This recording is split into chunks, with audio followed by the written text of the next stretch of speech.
Hey there. Tonight, we're diving into something a little unusual. What it might be like to wake up one morning in a Victorian house surrounded by all the hidden dangers people back then had no clue about. You think your home has problems? Just wait until you hear what was lurking inside those elegant Victorian homes. And hey, if you're enjoying these kinds of stories, a like or a subscribe would mean a lot. I'd also love to know where you're listening from. Drop a comment with your location and the time right now. Never stops. Amazing me how people tune in from all over the world, some even falling asleep to this. So, get comfortable, take a slow breath, let yourself sink into whatever you're lying on, and let's step back into 1870s England. By the end of this, trust me, you'll be grateful for the mattress you have today. Congratulations, you've just woken up in a Victorian bedroom. Your eyes open to pitch black. Not the gentle darkness you know, with the faint glow of streetlights outside, or the tiny blinking lights from electronics. No, this is complete heavy darkness. The mattress beneath you isn't memory foam. It's rough horsehair stuffed inside ticking fabric. The springs, real metal springs, that jab into your back at odd angles. You shift around, trying to find a comfortable spot, but instead you hear a strange rustle. That's not your usual sheets, it's straw. Victorians often layered straw inside their mattresses for padding. Cozy? Not exactly. The air feels thick, different somehow. There's a smell, familiar yet strange. Wood smoke, coal dust, something musty, old, a hint of beeswax from candles, maybe a touch of linseed oil from polished furniture. As you exhale, you notice your breath forming little clouds in the freezing air. Even in the grand homes of the wealthy, mornings were icy. Central heating didn't exist, just fireplaces, and yours hasn't been lit yet. That's when you hear it. Footsteps, light but steady. They creak softly on wooden stairs. A faint glow of candlelight appears beneath the door. The hinges groan as it opens. A young woman steps inside, plain black dress, crisp white apron, candle in hand. The housemaid, here to light your fire before the day begins. If you're lucky enough to be middle or upper class, this is how every proper Victorian morning starts. "Good morning, ma'am," she says with a quick curtsy. "It's 6 o'clock. Shall I light your fire?" Before you can answer, she's already at the hearth, arranging kindling and coal. Within minutes, a fire crackles to life in the grate, sending out the first hints of warmth. Cook says breakfast will be at 8. She adds, "Will you be wanting a bath this morning, ma'am?" A bath. It sounds appealing, until you remember what it really involves. Servants hauling bucket after bucket of hot water up the stairs, pouring it into a tin tub set right there in front of the fire, and then standing by as you wash. Privacy, not much of it. "No, thank you," you manage to reply. "Just some water for washing, please." She nods, disappears for a moment, and then returns carrying a porcelain pitcher and basin. Steam rises as she pours the hot water into the bowl and sets it neatly on the washstand. She lays out a towel with careful precision. "Will there be anything else, ma'am?" "That's all, thank you." Another curtsy and she slips out, closing the door softly behind her. You push back the heavy wool blankets and quilts, swinging your legs over the side of the bed. The moment your feet touch the floor, an icy shock runs through you. No soft carpeting here, just bare wooden boards with a few scattered rugs that do almost nothing against the chill. Shivering, you walk to the washstand and glance into the mirror above it. The glass is uneven, warped, giving your reflection a strange, distorted look. You splash your face with the water provided and reach for what you assume is soap, a hard yellow bar that smells sharply of lye. not exactly the lavender-scented body wash you're used to. The fire has dulled the bite of the cold, but the room still feels brisk. You glance around and notice your clothes neatly arranged on a chair, petticoats, a corset, and a dress. More layers than you've ever worn at once. Getting dressed is about to be a challenge, but first, you need a bathroom. You look around the room. No ensuite, no familiar door to a private space, just a porcelain chamber pot tucked discreetly under the bed. Welcome to Victorian hygiene. You decide to wait and get dressed first. Maybe there's a proper toilet somewhere in the house. After all, by the 1870s, flush toilets did exist, though they were still more of a novelty than a standard feature. Dressing proves to be its own ordeal. The corset alone feels like a puzzle, impossible to lace properly without help. You wrestle it on as best you can, add the petticoats, and finally manage to slip into the dress. It's not fully fastened, but it will have to do for now. Opening the bedroom door, you step into a hallway. The walls are covered in an elaborate wallpaper, deep green with golden details. It's breathtaking, the color almost glowing in the dim light. Too bad, it's probably deadly. That's right. Victorian homes were often decorated with wallpaper dyed using arsenic. This brilliant green was called 𝙃𝙖𝙨𝙧 green, or sometimes Paris green, and it was everywhere on wallpaper, curtains, clothing, even toys for children. People loved it, unaware they were surrounding themselves with poison. When the wallpaper grew damp or was warmed by firelight, the arsenic could seep into the air. Headaches, nausea, slow decline in health, even death in severe cases. But the Victorians never suspected. To them, it was simply fashionable. You make a quiet mental note not to touch the walls. Not that you were planning to lick them, but still. You continue down the hallway and approach the staircase. The steps are steep, narrow, and uneven. In Victorian homes, this was common, especially on the servants' back stairs. One slip and you could fall hard, but the main staircase? That's a different story. Wide, elegant, beautifully crafted. Wealthy Victorians spared no expense on the parts of their homes meant to impress guests.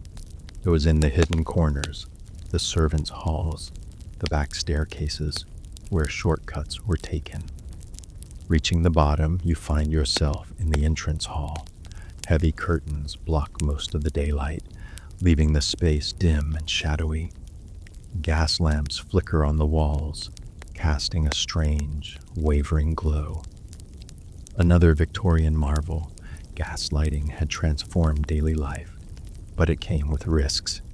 Gas leaks could fill a room, leading to deadly explosions or slow suffocation. Convenience, with danger always close behind. Then something far more pleasant catches your attention, a smell drifting in from what must be the kitchen.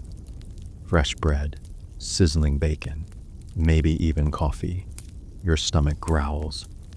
Perhaps breakfast will bring some comfort in this strange and unsettling world. Following the smell of food, you wander down a hallway.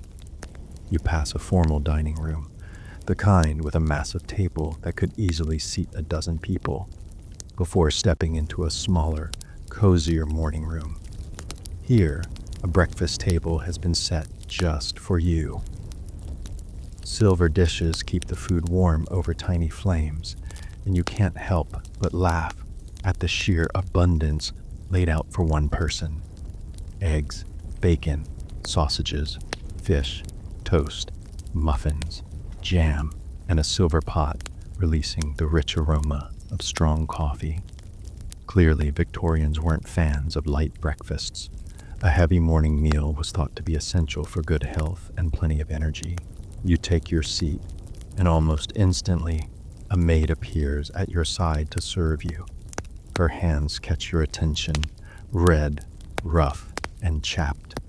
A lifetime of working with harsh lye soap, caustic cleaning agents, and scalding hot water has left its mark. Servants in these homes faced endless occupational hazards, chemical burns, back injuries from hauling heavy buckets of water and coal, even breathing problems from constant exposure to dust and fumes.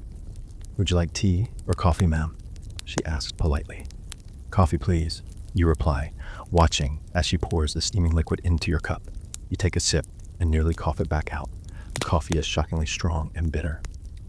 That's no surprise, though. In Victorian times, coffee was often cut with chicory or even burnt sugar to make the expensive beans stretch further. And the milk? Well, let's just say pasteurization wasn't yet standard practice. In fact, milk was one of the hidden killers of the Victorian home. To disguise spoilage, suppliers often mixed in borax, an alkaline powder that masked the sour taste, but did nothing to eliminate harmful bacteria. Contaminated milk led to the deaths of thousands of children in that era. Deciding you'd rather not risk it, you push the milk aside and settle for drinking your coffee black. At least the food looks promising. You help yourself to eggs and toast, but avoid the sausages, knowing Victorian food safety standards were practically non-existent. Bread was sometimes bulked up with chalk or alum to make it look whiter. Sausages could be filled with questionable scraps. Even tea wasn't safe. Dealers occasionally mixed in literal iron filings to give it the appearance of a higher quality black tea. As you eat, you take in your surroundings. The morning room is charming, decorated with floral wallpaper, thankfully not green, and filled with comfortable furniture.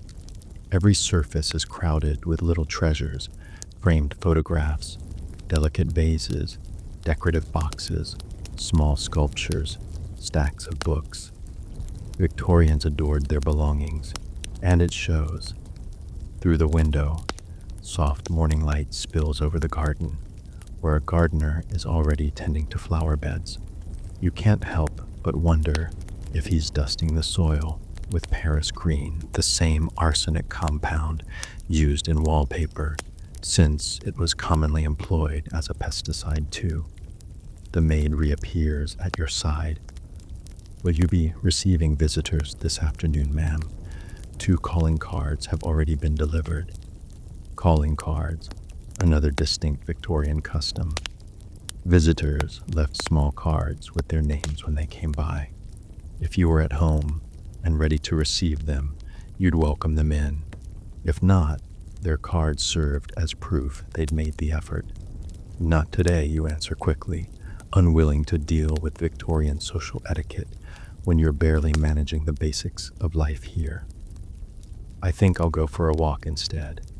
"Very good, ma'am. Shall I have your walking costume prepared?" Walking costume? Of course. Victorians couldn't just throw on jeans and a t-shirt to step outside. Every activity, walking, visiting, dining, demanded its own carefully chosen outfit. For women, a proper walking costume almost always meant corsets, layers upon layers of fabric, and long skirts that dragged through the muck of the streets. "Yes, please."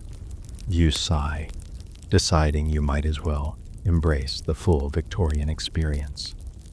The maid nods and leaves to gather your outfit while you finish breakfast. With food in your stomach, you're feeling steadier, and you rise from the table to explore. Wandering down the hallway, you start searching for a bathroom before heading out. After opening a few doors, you finally discover a small room, a water closet. Inside is an early flush toilet, a simple wooden seat over a ceramic bowl with a pull chain connected to a tank mounted high on the wall. Not quite modern plumbing, but certainly better than a chamber pot. You use the facilities, marveling at the design. Flush toilets were a huge leap forward in sanitation. but early models had flaws. Sewer gases, methane, could build up in the pipes, sometimes igniting or even exploding when exposed to flame. Later, a man named Thomas Crapper, yes, that really was his name, would improve the design with a siphon valve that helped block those dangerous fumes from drifting back inside. After washing your hands in a small basin, you return to your room. The maid is waiting, holding your walking costume. It's a dark blue ensemble, complete with a fitted jacket, a bustle at the back, and a long skirt that skims the floor. "Shall I help you dress, ma'am?" she asks. You nod. There's no way you're getting into this complicated outfit on your own. She helps you out of your loosely fastened morning dress and then tightens your corset properly. You gasp for air as the laces pull tight. "Not too tight," you manage to whisper. She looks surprised but loosens the corset slightly. Victorian fashion idolized impossibly small waists, achieved through extreme tight lacing, often at the expense of comfort and even health. Internal organs could be shifted, ribs deformed, breathing restricted, but for the sake of beauty, many women endured it daily. Layer by layer, the maid dresses you. Chemise, corset, petticoats, skirt, jacket. By the time she's finished, you feel like you're wearing half your modern-day wardrobe at once. "Your hat and gloves, ma'am," she says, presenting a small feathered hat and a pair of kid leather gloves. No respectable Victorian lady would step outdoors barehanded or bareheaded. You put them on, feeling more like an actress in a costume drama than yourself. Finally, she hands you a parasol. It's not just a stylish accessory, it's protection. In Victorian society, pale skin was prized, a clear marker that you weren't laboring outdoors like the lower classes. Fully outfitted, you head downstairs and step outside into the crisp morning air. The street is alive with activity. Horses clatter past, pulling carriages. A flower seller calls out his wares from a cart. Children in worn clothes play noisily in an alley. You inhale deeply, glad to be out of the house with all its hidden dangers. But even here, the risks are obvious. The cobblestones are streaked with horse manure. The air is heavy with coal smoke from thousands of chimneys. And should it rain, the brilliant dyes in your clothing, especially that fashionable green, could leach arsenic directly onto your skin. Still, it feels good to move. Restricted, though you are by corset and layers, you set off down the street, parasol in hand, taking in the sights and sounds of Victorian England. Other ladies stroll past on their own morning constitutionals, nodding politely as they go.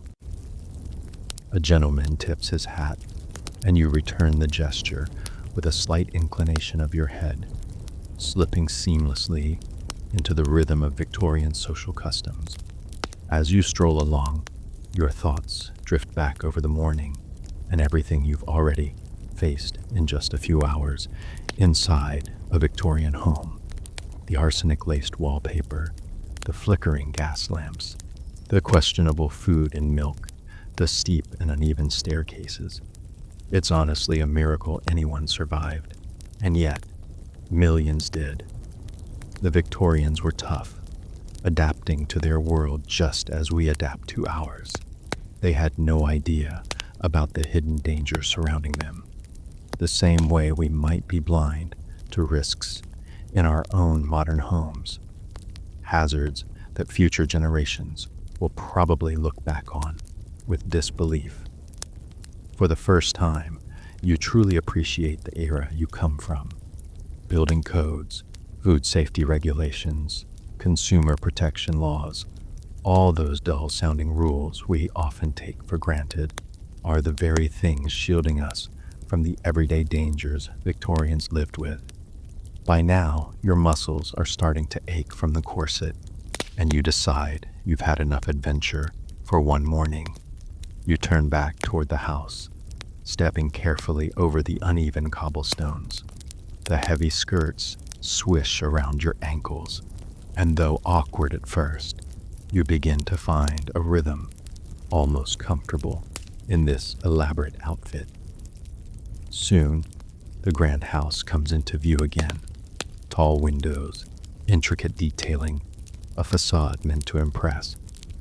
Even knowing about the invisible threats inside, you can't help admiring its beauty. The Victorians may have been reckless with health, but when it came to architecture, they built for permanence. As you climb the steps, you notice something you overlooked earlier, a cast iron boot scraper fixed beside the door. An absolute necessity in a time when the streets were filled with mud and manure. Dutifully, you clean your shoes before stepping back inside, one small gesture of Victorian propriety. The house feels warmer now.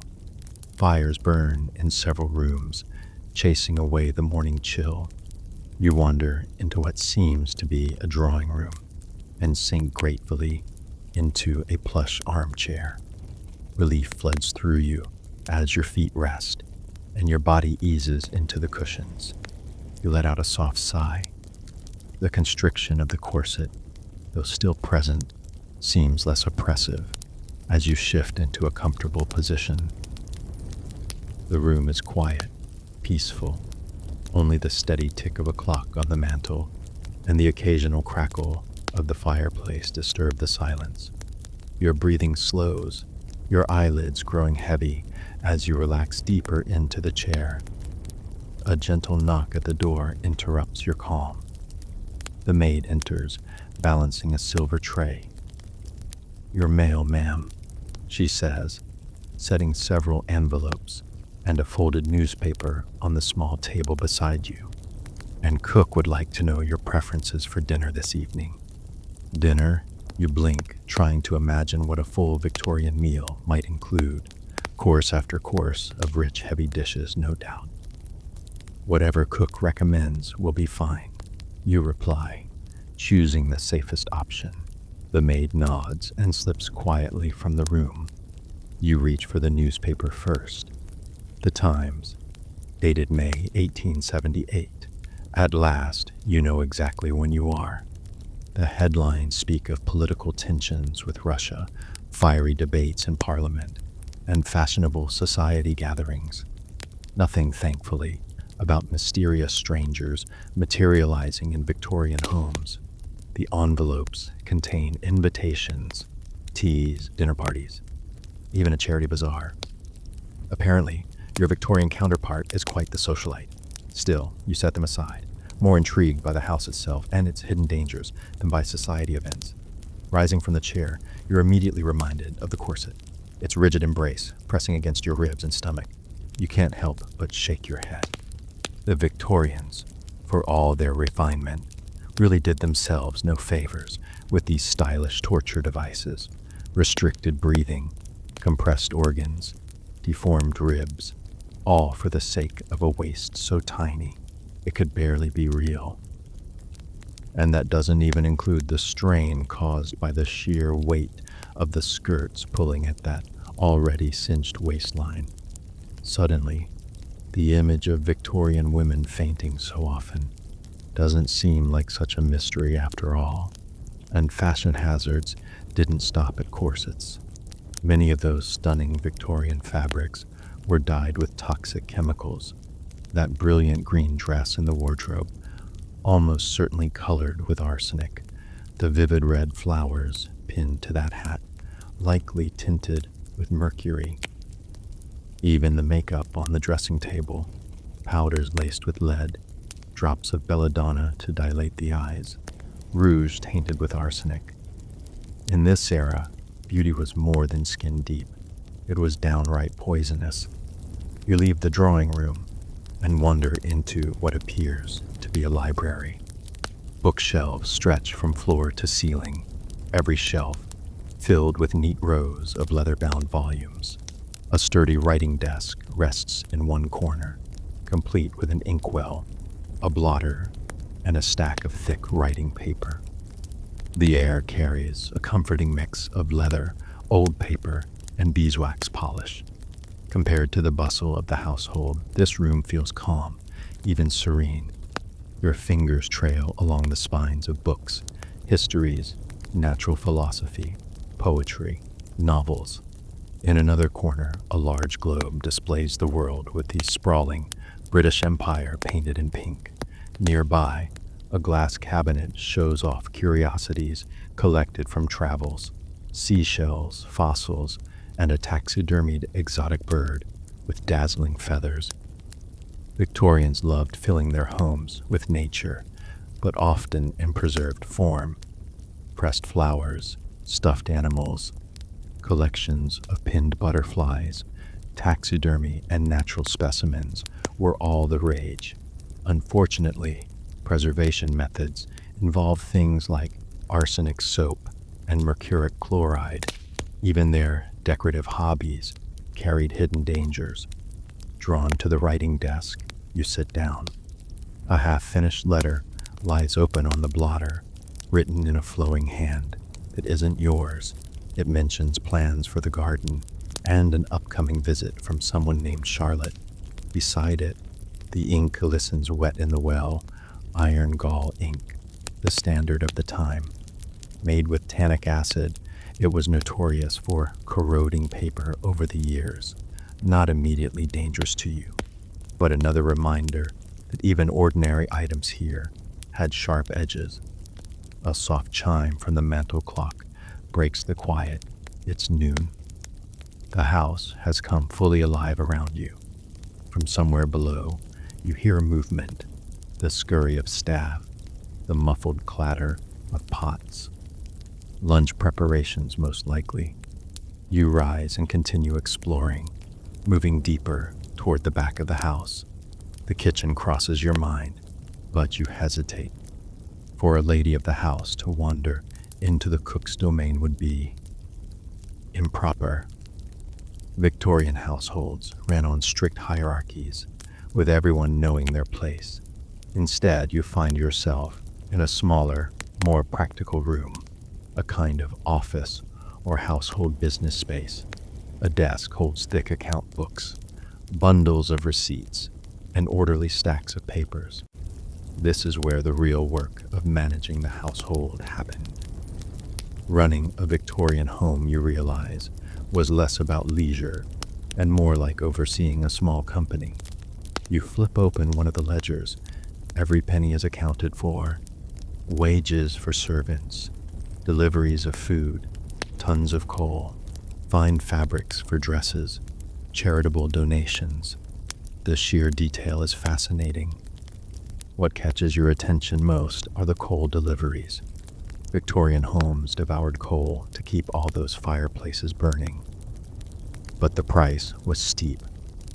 Coal dust and smoke filled the air, settling into lungs, staining walls, and feeding the infamous London fog, which wasn't fog at all, but dense, choking smog born of coal fires mixing with natural mist. Closing the ledger, you notice a cabinet tucked into the corner. Curious, you open it and find shelves lined with bottles of medicine and household remedies. You carefully lift one bottle, turning it in your hand. You pick up one of the bottles and read the label, Mrs. Winslow's Soothing Syrup for Children Teething. At first, it sounds harmless enough, but then you remember exactly what this syrup contained and nearly drop the bottle in shock. Morphine. Yes, Victorian parents were dosing their babies with liquid morphine to quiet them down. It certainly stopped the crying, but by sedating infants into a heavy, drugged sleep. Tragically, some never woke up. Carefully, put the syrup back on the shelf and inspect a few other bottles. There's laudanum, a popular tincture of opium, a jar of arsenic pills, proudly advertised as a cure for bad complexions, and another box labeled female pills, which promises to relieve obstructions and irregularities peculiar to the female form. In other words, an over-the-counter product for women's health issues, though by modern standards, It might as well have been poison. What shocks you most is that these weren't shady back alley concoctions. These were legitimate, mass-produced products, sold openly in Victorian pharmacies. By today's standards, their medicine cabinets were more like poison cupboards. And yet, people trusted them. It's astonishing anyone survived the cures they were given. A soft knock at the door pulls you away from your grim discoveries. The maid appears once again. "Luncheon is served in the morning room, ma'am," she says politely. You thank her and make your way back to the cozy room where you ate breakfast. A light meal is laid out: cold meats, fresh bread, cheese, and a selection of fruit. By Victorian standards, it's simple, though that's perfectly fine with you. You eat with caution, mindful of the food hazards you've already learned about. The bread seems fresh, the fruit has been carefully peeled, and the cheese looks safe enough. You decide to try a little of everything, except the meat. Better to be cautious than sorry. After finishing, you sit back and wonder, what now? What exactly did Victorian ladies do with their afternoons? You vaguely recall that social visits were usually made between 3 and 5 o'clock. Perhaps you're expected somewhere. No, the maid would surely have reminded you. With no appointments on your calendar, you decide to continue your exploration of the house. The main staircase creaks softly beneath your steps as you ascend. It's sturdy and well built, thankfully not like the narrow, uneven servant staircases that often caused serious accidents. The upper floor reveals several bedrooms, a sewing room, and a nursery, though this one sits empty. Perhaps your Victorian counterpart has no children. Still, the nursery captures your attention. At first glance, it's cheerful. Alphabet blocks scattered on the floor, wooden toys neatly arranged, a brightly painted rocking horse in the corner. But then, you notice the dangers. That brilliant red and green paint almost certainly contains lead. Lead paint was everywhere in Victorian nurseries, on toys, furniture, even walls. Children would chew on them, unknowingly ingesting sweet-tasting flakes of poison, leading to brain damage and lifelong health problems. Beside the rocking horse rests a porcelain doll with rosy cheeks. Beautiful, yes, but those pink tones were likely made with mercury or lead-based pigments. Even the doll's fabric dress might have been dyed with toxic chemicals. The thought makes you shiver. You leave the nursery with a new appreciation for modern toy safety laws. The sewing room offers a different kind of fascination. A sturdy table holds a hand-cranked Singer sewing machine, a relatively new luxury for homes in this era. Nearby, baskets overflow with fabric, spools of thread, and neatly arranged sewing notions. You run your fingers over a piece of shimmering emerald green cloth before quickly pulling away, remembering the deadly arsenic dyes used in fabrics. In the corner, a dressmaker's dummy stands proudly, its waist shockingly narrow. You measure it with your hands and guess no more than 18 inches around. Clearly, your Victorian self was deeply committed to the art of tight lacing. From the sewing room window, the view of the back garden is almost idyllic. Perfectly trimmed hedges outline the geometric beds.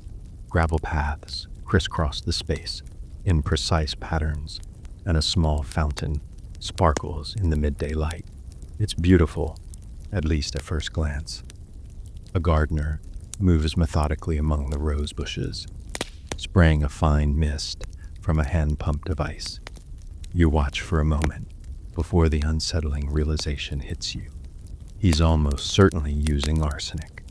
Paris green, the so-called miracle insecticide of the age, was a favorite among Victorian gardeners.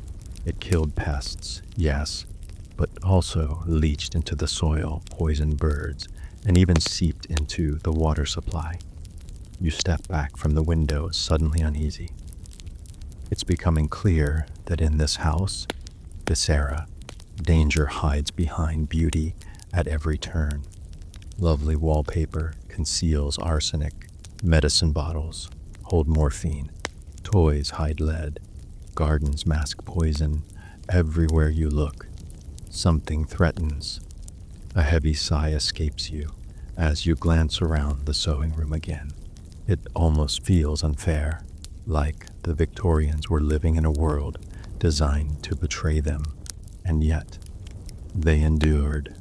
They lived, worked, laughed, and raised families amid all these hazards, mostly unaware of the risks.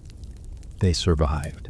You remind yourself, firmly, pressing your gloved hand to the polished wood of the sewing table. And if they could adapt to their world, perhaps you can adapt to this one, at least for a little while longer. And there you have it, just a single day in a Victorian home, surrounded by beauty, elegance, and hidden killers. From arsenic wallpaper to lead toys, from gaslighting to toxic medicine. It's amazing anyone made it through the era at all. But the truth is, they did. They lived. They thrived. And many of the comforts we enjoy today were built on their struggles and mistakes. It really makes you wonder what everyday things in our modern homes will future generations look back on with the same mix of horror and disbelief. If you enjoyed taking this little time-traveling adventure, don't forget to hit that like button. It helps the channel more than you know. And if you want more stories about the strange, surprising, and sometimes unsettling corners of history, go ahead and subscribe so you don't miss what's coming next.